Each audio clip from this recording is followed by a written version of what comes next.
We are humans. We often find ourselves on a relentless pursuit of happiness, driven by the belief that if we just have more money, more success, more likes on Instagram, we'll finally feel content. But the truth is, despite being wealthier, more connected, and more advanced than ever, many of us are unhappier than we've ever been. Why is that? The answer lies in a simple yet profound idea: our expectations.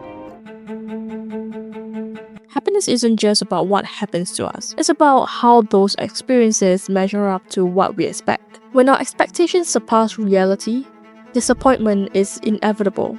This gap between what we imagine and what actually is called the expectation gap. And it is a major reason why so many of us struggle to find lasting contentment. There are three key ways these expectation gaps play out in our lives.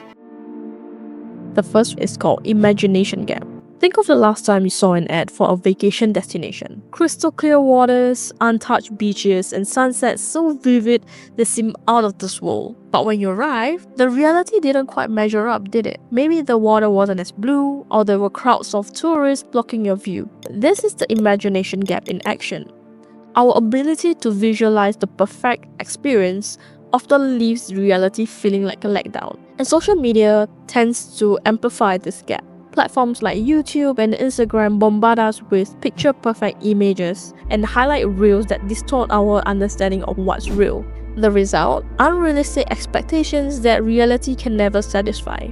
Next is interpersonal gap. It's human nature to compare ourselves to others. If your paycheck is the same as everyone else, you might feel fine. But if you earn less than a peers, dissatisfaction creeps in, even if your financial situation hasn't changed. The same applies to beauty, success, lifestyle. We tend to measure ourselves against the curated perfection of others, forgetting that their reality might not match what they are projecting to the public. This is often why we feel like we're constantly running on a treadmill. No matter how much we achieve, someone else always seems to have more.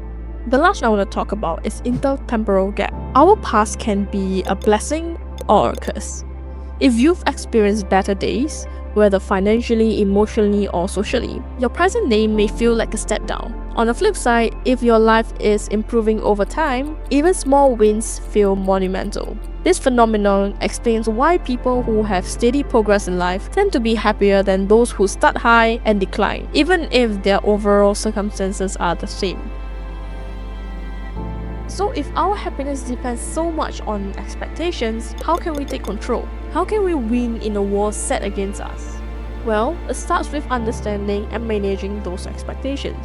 To tame the imagination gap, you need to embrace reality. Instead of seeking perfection, find joy in the unexpected and imperfect. If social media distorts your expectations, try stepping back. Disconnect from the filters and curated feed that create false ideals. I have friends who tend to take social media cleanse every few months, and they've never been happier to do so. To tackle interpersonal gap, try competing with yourself rather than others. The race to outshine others is often a losing game because there will always be someone ahead. I know this sounds so cliche, but do it for yourself. And for intertemporal gap, focus on the actions that lead to progress. Don't aim for immediate perfection. Instead, create opportunities for gradual improvement. The expectation gap explains so much of the discontent we feel in a world that's designed to disappoint, but it doesn't have to be this way. By realigning our expectations, focusing on personal growth, and embracing reality, we can step off the treadmill and find genuine happiness. Remember, we are humans, and it's okay to admit that we're not great at predicting what will make us happy. But with a little reflection and a lot of self-awareness, we can get better at it.